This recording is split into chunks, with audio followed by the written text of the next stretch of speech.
J'espère que vous allez bien. On dit généralement qu'il ne faut pas souhaiter la mort de son prochain. Mais malheureusement, moi, quand je souffrais là, j'ai souhaité la mort de mes persécuteurs avec toute mon âme, tout mon esprit, toute ma force, tout ce que je possède comme énergie. Oui. Quand j'étais au lycée, quand j'ai commencé à souffrir à cause des règles douloureuses, les maux de dents, le mal de tête qui ne s'arrêtait pas. Oui, oui, oui, pendant que je souffrais, pendant que je me trémoussais au sol là parce que j'avais mal là. Si tu ancrais dans mon cœur, la seule chose qui passait, c'était qu'il fallait que mes persécuteurs meurent.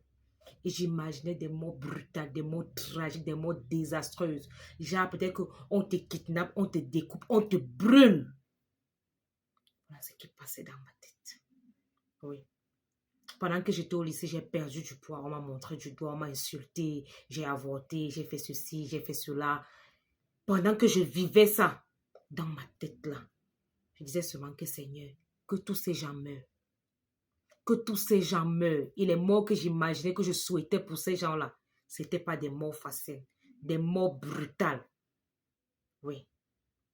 Lorsque je ratais les grandes opportunités, parce qu'on m'avait lancé la folie là.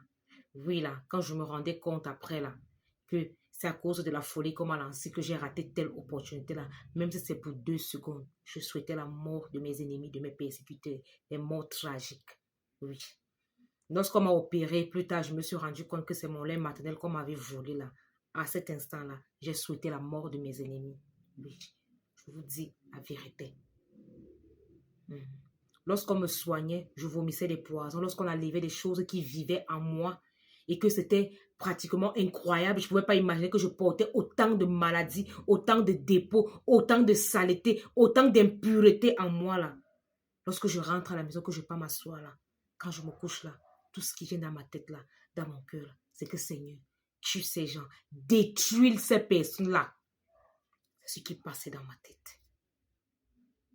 Lorsque je recevais une attaque, peut-être couche de nuit, maladie, un truc comme ça, peut-être une douleur, bien un accident que j'ai fait dernièrement là, je souhaitais la mort de mes persécuteurs.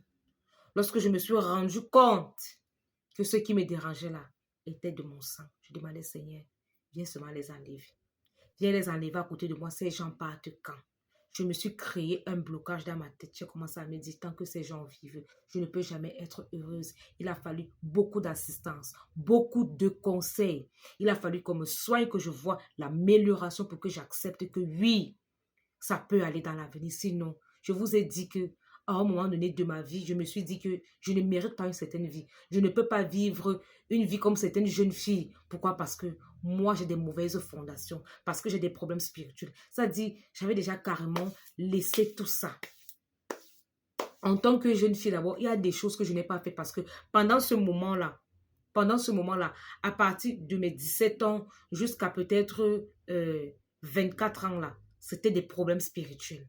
Des problèmes spirituels, des problèmes spirituels, des problèmes spirituels. Donc, je ne peux pas vous raconter que je suis sortie, j'ai fait ceci, je me suis amusée. Même quand je sortais, même, ne connaissant même pas qui j'étais, je ressentais les énergies, je voulais toujours rentrer. Moi, Carola, j'ai souhaité la mort de mes ennemis, la mort de mes persécuteurs avec toute mon énergie, toute ma force. Oui. Parce que quand tu souffres là, tu cherches l'argent pour te soigner, tu n'as pas les vêtements, tu ne manges pas bien, tu maigris, on te rejette, on parle mal de toi. Je dis que même si c'est pour une seconde, tu vas dire à Dieu que ouais, pourquoi tu ne tues pas tous les gens là? Pourquoi tu ne les prends pas? Pourquoi tu ne les brûles pas? Moi, j'ai souhaité la mort de mes ennemis, de mes persécuteurs, parce que je souffrais dans ma chair. Je voyais comment j'étais en train de mourir à petit feu. Ça n'a pas été facile. Donc, si ça vous traverse l'esprit, ça ne veut pas dire que vous êtes, je peux dire quoi, des criminels. C'est l'église qui vous rend hypocrite. Vous partez à l'église tous les jours, mais nombreux parmi vous souhaitent la mort de leurs persécuteurs. Oui, dans leur cœur, dans leur âme, dans leur pensée. Ils souhaitent la mort de leurs persécuteurs. S'ils ont même l'occasion, ils vont le faire. Mais ils sont à l'église tous les jours, ils parlent de miséricorde et d'un certain Jésus. Faites attention. Faites attention.